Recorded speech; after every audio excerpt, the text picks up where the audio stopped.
Apklausus 23 vienuoliktokus, paaiškėjo, kad kiekvienas iš jų mėgsta arba krepšinį, arba futbolą, arba ir tą ir tą.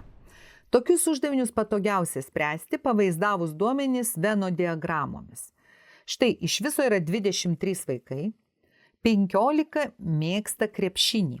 Reiškia, bet štai šitam geltonam burbulė iš viso telpa 15 mokinių. 13 mėgsta futbolą, čia krepšinis. Dabar futbolą pažymėsim žaliai. Bet šitam žaliam burbulė telpa 13 mokinių. 13 mokinių. Bet 15 plus 13 tai yra net 28, o mes žinome, kad klasėje yra 23 mokiniai.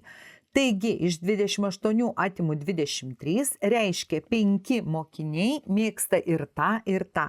5 mokiniai yra šitoj daleliai, kur mėgsta ir krepšinį, ir futbolą. Tada, kadangi krepšinį iš viso mėgo 15, tai 10 mėgs tik krepšinį, 10 bus tik krepšinį, 5 ir krepšinį, ir futbolą, iš viso 15 krepšinį.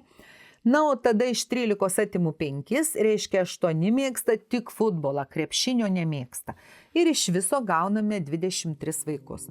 Taigi, tik krepšinį mėgsta 10 klasės mokinių.